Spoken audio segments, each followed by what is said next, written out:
इतना नहीं है, पर फिर भी प्रभु का धन्यवाद हो कि वो अपनी महिमा के द्वारा, अपनी दया के द्वारा आप लोगों को संभाल के रखता है, अपना संदेश आप तक पहुंचाता है। प्रभु का धन्यवाद हो। अभी हम पास्टर जी के वचन सुन रहे थे हम कि प्रभु हमारे लिए मर गए, यही हमारे लिए आनंद की बात है। तो प्रभु का प्यार यहाँ पे खत्म नहीं होता, बाइबल में साफ लिखा है इस रीति से उसको मारा गया। यदि हम उसे देख के अपना मुंह फेर लेते, लोग उसे कुछ जानते, इसलिए उनको मार दिया।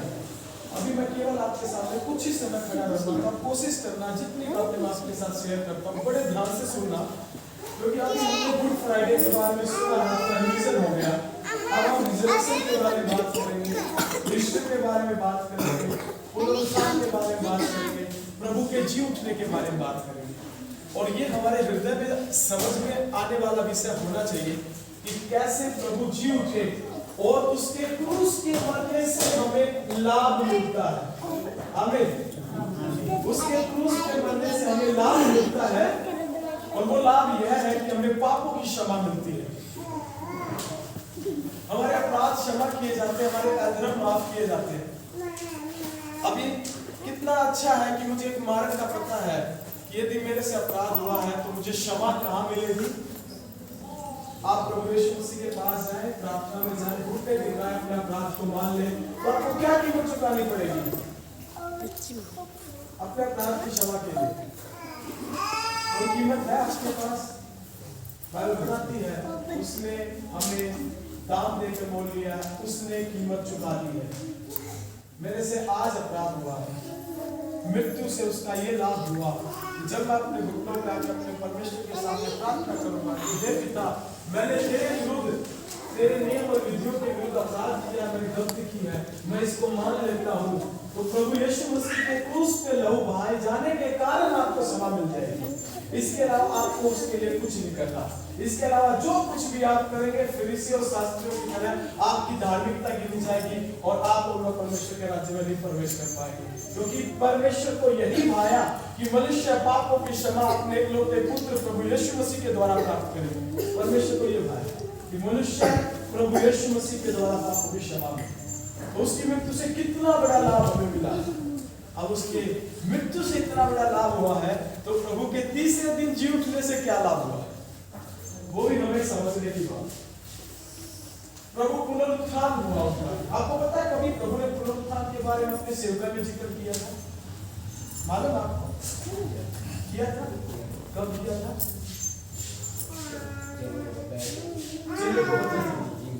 मैं फिर से जी उठूंगा, ठीक है। एक बात और लिखी है बाइबल में, आप समझना ध्यान से। मरियम और मार्था का भाई मर गया, बीमार था, मर गया। मार्था को पता लगता है प्रभु आए हैं, जैसे वो दौड़ के जाती है, प्रभु यदि तू यहाँ होता तो मेरा भाई ना मरता।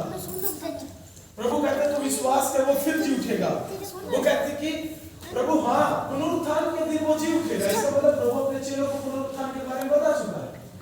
वो कहता है कि हाँ, जिस दिन मार्था कहती जिस दिन पुनरुत्थान का दिन आएगा उस दिन मेरा भाई जी उठेगा। प्रभु यीशु मसीह ने मार्था को एक बात कही, घर जाके पढ़ना उसे। मैं बाइबल में से आपको वचन नहीं निकलवाऊंगा क्योंकि हम बात बहुत ज्यादा करने जा रहे हैं थोड़े से समय में, पर इतना बता रहा हूं कि वो आप यूहन्ना यीशु समाचार में पढ़ लेना, 13-14 अध्याय। वहां पे साफ प्रभु यीशु मसीह ने कहा पुनरुत्थान और जीवन। हालेलुया।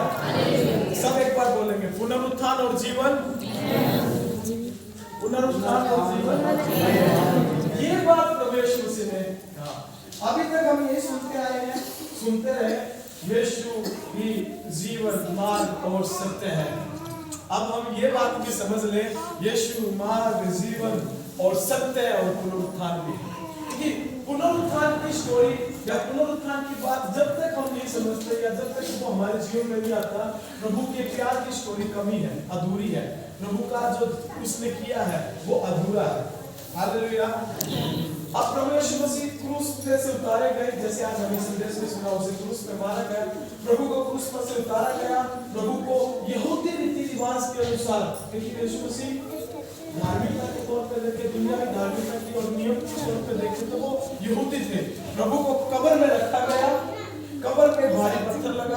उस पे सील लगा दी, वो दूत सैनिक वहां खड़े कर दिए और सब अपने अपने घर चले गए। यहाँ तक आपको सबको पता है, प्रभु के बारे में लगभग आपको सबको पता है, इसलिए मैं जल्दी जल्दी से आपको प्रभु की स्टोरी बता के एक शब्द पे बात करना चाहूंगा, रेजरेक्शन जिसका अर्थ है पुनरुत्थान, और हमारे जीवन में उसका कितना महत्वपूर्ण है।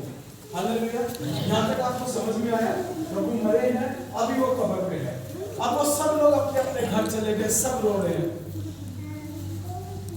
कुछ लोग खुश हो रहे हैं, खुश वे हो रहे हैं जो प्रभु से जलते थे, जो समझते थे कि हमने उसको मिटा दिया, जिनकी दुकानदारी खत्म कर दी, और दुखी वो थे जो उसके साथ मित्रता की कर रहे हैं, जो कि उसकी मम्मी थी जिसका बेटा, जवान बेटा क्रूस पर उसी की आंखों के सामने बिना कपड़ों के, तस्वीरों में तो प्रभु को क्रूस पे लटक के देखते हैं, पर ये इसलिए लगाया जाता है कि वो सभ्य हो, लोगों का ध्यान क्रूस पे रहे, पर हकीकत में प्रभु के शरीर पे कोई लंगोट भी नहीं था। आप एक बात सोचिए, जवान लड़का 33 साल का अपनी माँ के सामने बिना कपड़ों के क्रूस पे मर रहा है, माँ पे बेटे पे क्या बीत रही हो, उतना हमारे लिए प्रभु यीशु मसीह लज्जित हुए। और हमारे घर में संडे को कोई मेहमान आ जाए तो हमें शर्म आती है, तो कैसे बुलाऊं, आज हम प्रार्थना के लिए जा रहे हैं, उनको ऐसे ही छोड़ देते हैं, चर्च को छोड़ देते हैं, प्रार्थना को छोड़ देते हैं, कहते हैं हमारे घर मेहमान आ गए, हमको कैसे बताएं, वो बुरा मान जाएंगे, इतना बुरा मान जाएंगे जितना यीशु मसीह और उसकी मम्मी एहसास करते। हम क्या कर सकते हैं? पास्टर जी ने पढ़ा, आपने ध्यान से नहीं सुना, तो एक बात लिखी है, हमने उसका मूल्य ना जाना, हमने उसका ये बात पता कौन कह रहा है? आज से 2700 साल पहले यशायाह नबी कह रहे हैं, उसने भी नहीं देखा यीशु को क्रूस पे मरते हुए, ये तो 750 साल के बाद हुआ ऐसा, और फिर आज हम 2000 साल पहले। मेरे प्रियो, प्रभु हमारे लिए लज्जित हुए या नहीं हुए? आप उससे प्यार करते हैं? मुझे यदि उसके लिए लज्जित होना पड़ा, आप पीछे मत रहिए, तभी तो उसके सगे ठहरेंगे, तभी तो हमारा संबंध बनेगा। तो तू मेरे लिए कायल हुआ, मेरे लिए घायल हुआ, मेरे लिए लज्जित हुआ, अब मेरी बारी है, मैं तेरे लिए लज्जित होऊंगा सबके सामने, मैं तेरे लिए क्रूस पर की तरह मुझे जान भी देनी पड़ी, मैं जान भी दूंगा, जैसा तूने मुझसे प्यार किया प्रभु यीशु मसीह, ऐसा प्यार मैं तेरे साथ करूंगा। ये गलती है, और सब जिनका सच्ची बात है कि आपके दिल में प्यार है, तो वही प्यार आपको प्रार्थना करने में मदद करेगा। लोग कहते हैं जी प्रार्थना नहीं होती, मैं कहता हूँ आपके दिल में यीशु के लिए प्यार आप 3 दिन करना बंद करेंगे, बाहर निकलने के लिए करेंगे। जो इसमें प्यार है वो प्रार्थना करेगा, जिसमें प्यार है वो प्रार्थना में आएगा, जिसमें प्यार है वो आराधना करेगा, जिसमें प्यार है वो गवाही देगा, जिसमें प्यार है वो भरोसा रखेगा, चाहे दुनिया इधर की उधर हो जाए, उसे पता है प्रभु यीशु मसीह मुझसे प्यार करता है, मेरी जिम्मेदारी है अपना प्यार को रखना। प्रभु ने कहा पुनरुत्थान और जीवन में, तो कब्र में यीशु को रखा गया, तो अगले दिन शनिवार था, कोई नहीं आया, यहूदी रीति रिवाज में था, तीसरे दिन सबको क्या होता है कि घर वालों को कब्र पे जाना होता है अर्ली मॉर्निंग भोर को, और कुछ गंदरस लेना होता है, और कब्र में जाकर के इस पत्थर को हटा करके, और उनके कानों पर, उनके मुंह पे, उनके चेस्ट पे, उनके पैरों पे वो सब कुछ मलना पड़ता है, जैसे आप वो आदर की बात होती है, उनकी आदर की बात होती है, तो ना ऐसा वो करते हैं। तो जैसे ही मरियम मगदली, जिसमें बताते हैं, वो जब चंगी हुई तो प्रभु की सेवा करने लगी, सबसे पहले वो गई कब्र पर, उसने देखा कब्र का तो पत्थर हटा पड़ा है अंदर के, तो उसने देखा यीशु मसीह है, वो चिल्लाती हुई चलो के पास है, वो तो हमारे प्रभु की कब्र खाली है, तो हमारे प्रभु को क्या लेंगे, उठा लेंगे। सोचिए दुनिया की समझ तो यही है, मैं होता तो मैं यही सोचता, वो तो उठा लेगा प्रभु की देखो, पर स्वर्ग क्या कह रहा है? स्वर्ग का संदेश आता है, तो सिलाने बैठता है, एक स्वर्ग बैठाने बैठता है, जब वो उससे बात ही कर रही होती है कि क्या हुआ, नहीं होती है, कहती है स्वामी को कोई उठा लेगा। तब प्रभु पीछे से बोलते हैं, हे मरियम, आपको एक बात बताना चाहता हूँ, पुनरुत्थान की कथा हमारे जीवन को हिला देती है जब उसके बारे में सोचते हैं। इस साल यदि मैं इस दुनिया में ना रहा, प्रभु की मर्जी हो, मैं बड़ा आनंदित थी आपकी मृत्यु को लेकर। लोग तो डरते हैं हमारा क्या होगा, मुझे कोई डर नहीं है, क्योंकि मुझे इतना पता है कि एक ब्रेक कर कूदना है, उसके बाद यीशु मसीह। और प्रभु का वचन कहता है भागा है वो मनुष्य, श्रापित है वो मनुष्य यदि वो इसी जीवन में प्रभु का भरोसा रखे। और धन्य है वो जन जो मृत्यु के पार भी भरोसा रखे कि एक दिन वो आएगा जो आगे का जीवन हम जिएंगे। हालेलुया। प्रभु के पुनरुत्थान की जो कथा है वो हमारे जीवन को पूरा करती है। वो हमें उसको समझना है। मेरा प्यार, आपका प्यार केवल इसी समय के लिए नहीं है, एक ही वक्त के लिए नहीं, सालों के लिए नहीं है। वो मृत्यु के बाद भी हमारा उससे एक संबंध है, क्योंकि जन्म से पहले हम कहाँ थे? माँ के गर्भ में तो मेरी आत्मा नहीं बनी ना। उत्पत्ति पहला अध्याय कहता है मनुष्य को अपने स्वरूप और समानता में उत्पन्न करे। मैं तो उत्पत्ति में ही रचा गया हूँ। और अब तो 2000 साल हो गए, हम तो कहीं तो थे, प्रभु के पास थे, वक्त आएगा तो दुनिया में। मैं इस साल इस दुनिया में ना रहा, और अगले साल अभी आप 30 साल पता लग गया वो हमारे पास्टर जी आए थे तो वो नहीं रहे दुनिया में, चलिए। और उससे अगले साल में आओगे तो फिर आप हैरान हो गए, अरे पास्टर जी आप तो थे नहीं, आप आगे, आपको कैसा लगेगा? आपका दिमाग विश्वास करेगा, दिमाग विश्वास, क्योंकि प्रभु हमारे जीवन में वो करता है जो हमारे चित्त में नहीं चलता। इसलिए प्रभु ने हमें वो काम दिया करने के लिए, वो विश्वास दिया करने के लिए जो चित्त में नहीं चल सकता। अब यदि आपके चित्त में जड़ गई तो प्रभु मरे में से जी उठा, तो ये सारा काम स्वर्ग ने आपके लिए किया है, मनुष्य की बस की बात है। हमें धन्यवाद करना चाहिए इस बात के लिए कि पिता आपका धन्यवाद, जो बात चित्त में चढ़ नहीं सकती वो बात मेरे चित्त में डाल दी है, कोई मुझे धन्य किया। हालेलुया। लोग यीशु को प्रभु नहीं मान सकते, उन पर विश्वास करना मुश्किल है, और हमने क्या किया? विश्वास किया। और ये हमारी ओर से नहीं हुआ, बाइबल बताती है ये ना लहू से हुआ ना मांस से हुआ, तो परमेश्वर की आत्मा हम पर प्रकट हुई, पिता की दया से हम उसके बेटा बेटे। प्रभु जी उठे, जिसका अर्थ है कि वो अब कब्र में नहीं है, अब वो कब्र से बाहर है। अभी तो लोग इजराइल जाते हैं घूमने के लिए, क्या देखने के लिए? प्रभु किस कब्र में दफनाए गए।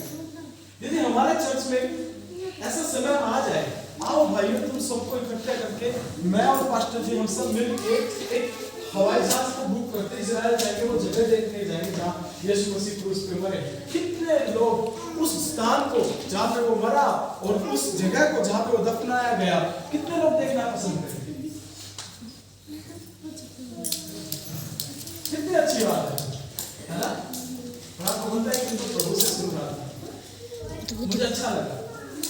प्रभु चाहते हैं कि मैं कब्र में हुई नहीं, मुझे कब्र में ढूंढने की जरूरत है नहीं। वहां के हम क्या पालेंगे? बस एक थोड़े समय के लिए एहसास पालेंगे, हाय मेरा प्रभु यहाँ मेरे लिए, एक पल के लिए एहसास। आपको पता है अब है ना, अब हमें इजराइल जाके कब्र में यीशु को ढूंढने की जरूरत नहीं है। अब बारी यीशु मसीह की है। मरियम, पतरस, यूहन्ना सब यीशु की कब्र में गए यीशु को देखने के लिए। अब हमारी बारी नहीं है, अब यीशु मसीह की बारी है कि जब वो बादलों पे आएगा तो वो हमारी कब्रों के पास आएगा, हमें वहां से निकालेगा।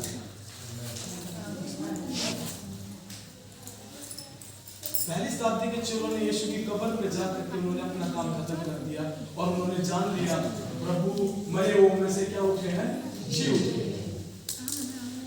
अब मुझे इस बात की बिल्कुल भी खुशी नहीं होगी यदि मुझे कोई इजराइल लेके जाए कि ये कब्र है जिसमें यीशु मसीह मारे गए, गाड़े गए।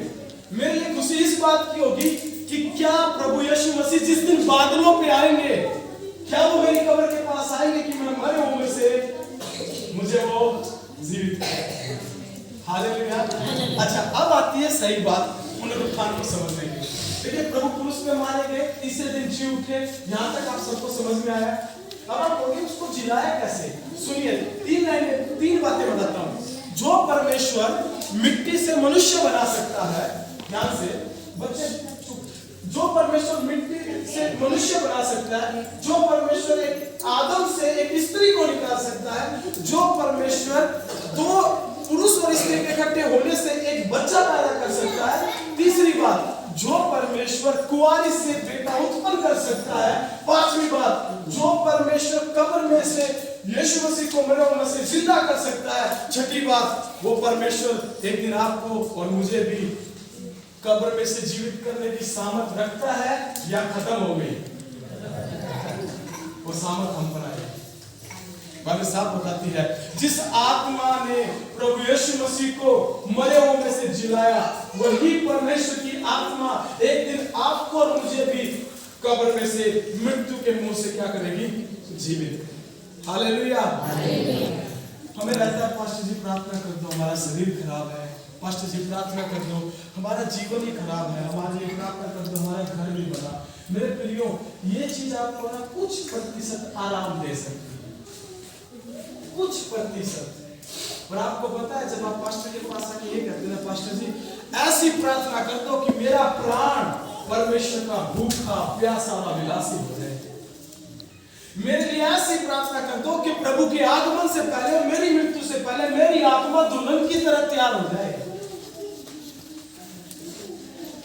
हमें एक पैकेज मिला है, केवल अपने पेट के दर्द पे नहीं रख सकता, मेरा सारा फोकस केवल मेरे सिर के दर्द पे नहीं हो सकता। मेरा आज चर्च में आना ये भी होगा कि मैं शरीर से भी चंगा हो जाऊं और मेरे मन में कुछ बातें हैं, कुछ बंधन है, कुछ आजादी खत्म होगी मेरे मन की। मुझे मालूम है कि किस मन से मैं जीता हूँ।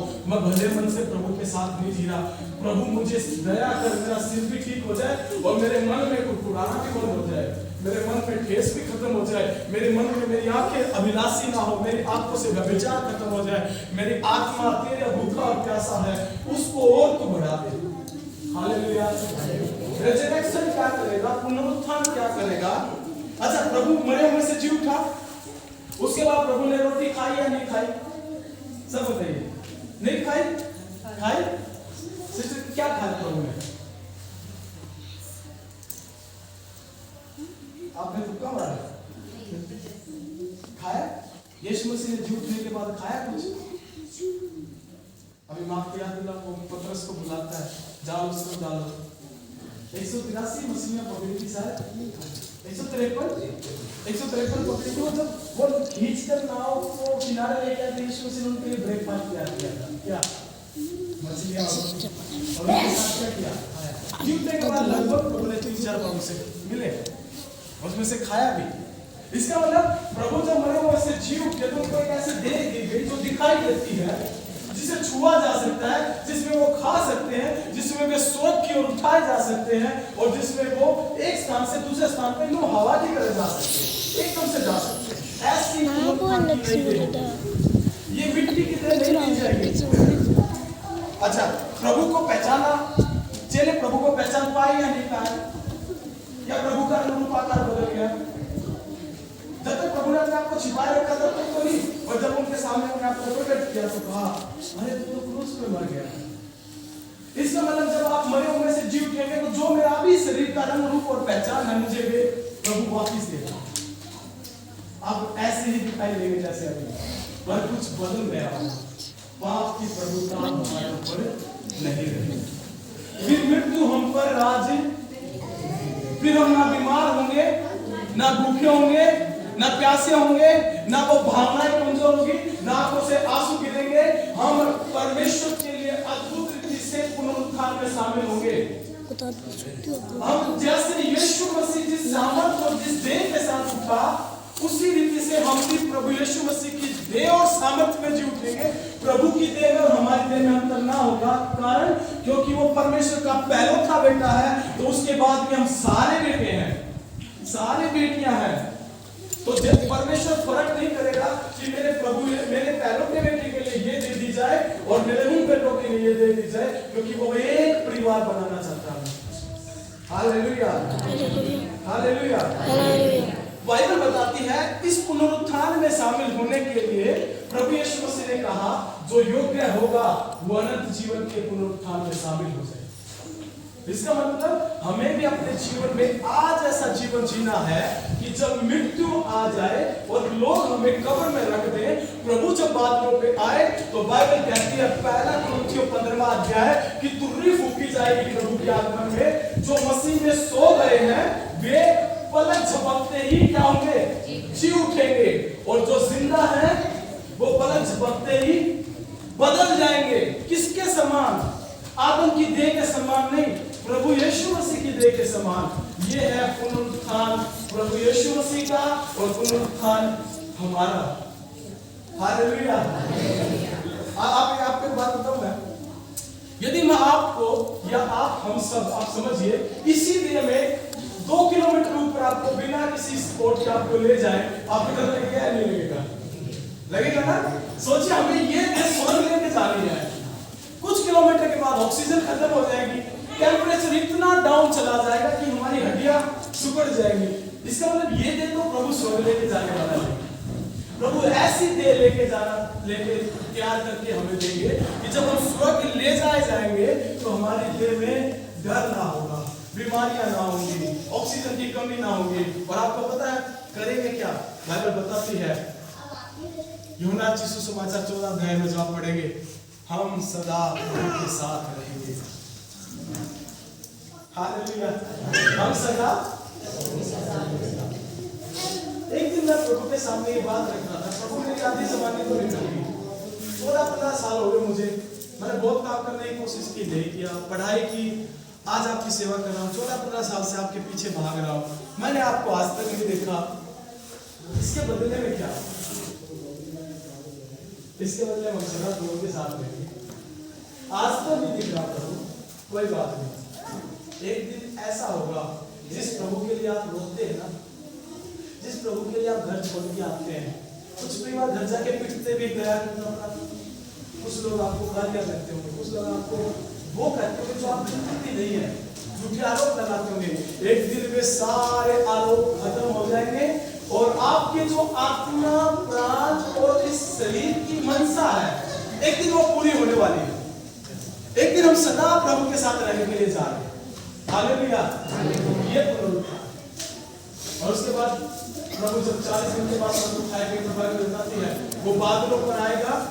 जिस रीति से तुम स्वर्ग में से बादलों पर जाते हुए देख रहे हो, एक दिन वो बादलों पर फिर से स्वर्ग से नीचे आएगा। हालेलुया। हालेलुया। आपको कुछ दर्शन समझ में आया कि क्यों प्रभु ने आपको बुलाया है?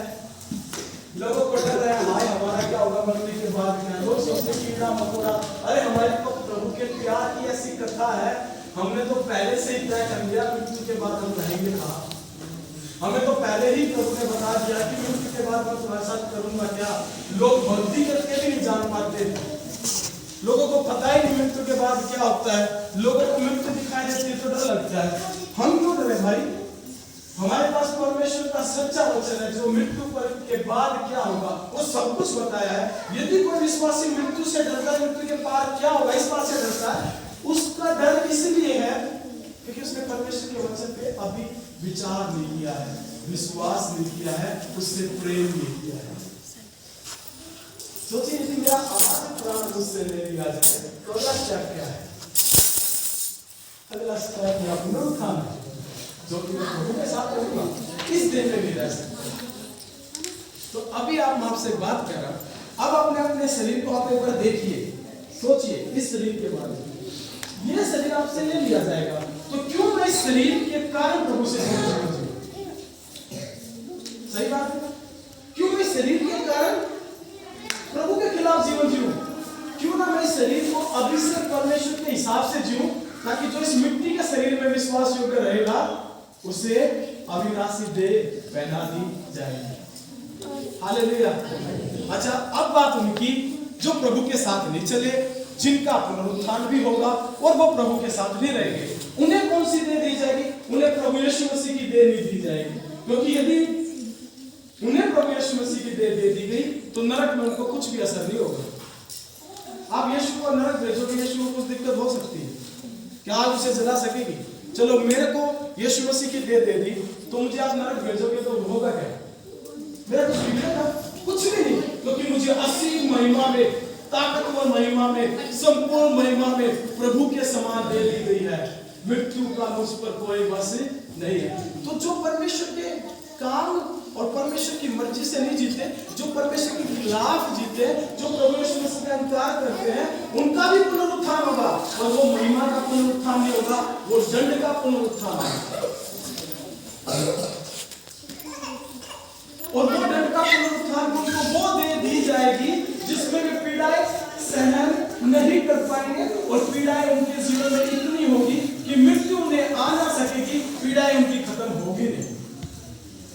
शरीर में पीड़ा आती है, मृत्यु होना आरंभ कर देती है, पर बाद में जो देह उनको दी जाएगी, मृत्यु तो आ नहीं सकती, पीड़ाएं खत्म नहीं हो सकती। इसलिए मेरे प्रियो, हमें उस पुनरुत्थान की उस देह को प्राप्त करना है जो प्रभु यीशु मसीह की देह में तैयार की गई है, जो प्रभु यीशु मसीह की देह जैसी तैयार की गई है, जो प्रभु यीशु मसीह ने आपके लिए मेरे लिए तैयार किया है, ताकि हम सदा उसके साथ रहें। हालेलुया। अभी हम लेट हैं या अभी हम ठीक हैं?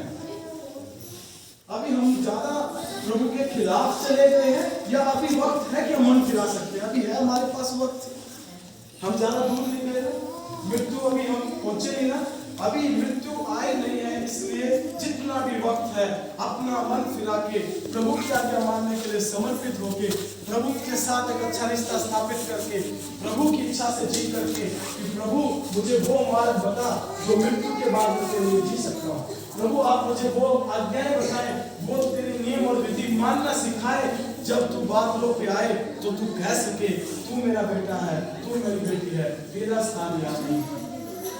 हालेलुया। एक बार तो मृत्यु आके हमें डसेगी और उसका दंड काम करेगा और हम कब्र में चले जाएंगे, पर जब प्रभु आएगा, प्रभु आने से हमारी देह मृत्यु के वश से छुड़ा ली जाएगी। हम कहीं भी होंगे, चाहे हमें टुकड़े टुकड़े करके दुनिया के किसी भी क्षेत्र में डाल दीजिए, जब प्रभु आएगा तो सारी आत्मिक चीजें अपना काम करेंगी। हम क्षण भर में जैसा मैं हूँ वैसा एक ताकत के साथ, एक बल के साथ मुझे खड़ा किया जाएगा। फिर मुझे मिट्टी का शरीर नहीं, अनंत जीवन का शरीर दिया जाएगा। अनंत जीवन जीने के लिए अनंत शरीर भी होना जरूरी है। परमेश्वर ने जगत से ऐसा प्रेम किया कि अपने एकलौता पुत्र दे दिया ताकि जो भी विश्वास करे नाश ना हो, परंतु अनंत जीवन पाए। अनंत जीवन जीने के लिए अनंत शरीर भी तो होना जरूरी है। ये शरीर अनंत जीवन नहीं जी सकता, इसलिए प्रभु हमें अलौकिक दे देगा, पुनरुत्थान की दे देगा जो यीशु मसीह के पास है। हालेलुया। जैसे प्रभु के मरने से हमारे पाप क्षमा हुए, ऐसे ही प्रभु के जी उठने से हमें पुनरुत्थान की दे दी है। हालेलुया। कितने लोगों को यह सब समझ में आया जो मैंने आपको समझाने की कोशिश की? अच्छा, आनंद का विषय यह है कि सदा इस दुनिया के नहीं रहेंगे हम, सदा दुनिया में नहीं रहेंगे हम। आज आपके घर में, आपके रिश्ते में, आपके जीवन में ढेर सारी समस्याएं हो सकती है, और मैं आपको पूछना चाहता हूँ, क्या एक पल के लिए आपको अच्छा लगा कि आप पुनरुत्थान पाएंगे?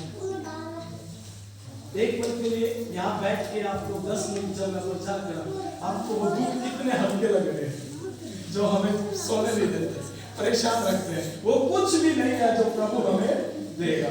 ये हमेशा हमारी मदद करता है। हालेलुया। कितने लोग प्रभु के पुनरुत्थान में शामिल होना चाहते हैं? संडे आए, ईस्टर में आए, पुनरुत्थान में आए, ये आपका शामिल होना एक हिस्सा है, और असली शामिल होना, माफ कीजिए, असली शामिल होना जब हम परमेश्वर की उस मर्जी को पा रहे हैं जो उसकी है। उसकी मर्जी यह है कि हम सब उसके पुनरुत्थान में शामिल हो गए। हालेलुया। आइए हम सब अपने साथ पर प्रार्थना करें। मैं आपसे प्रार्थना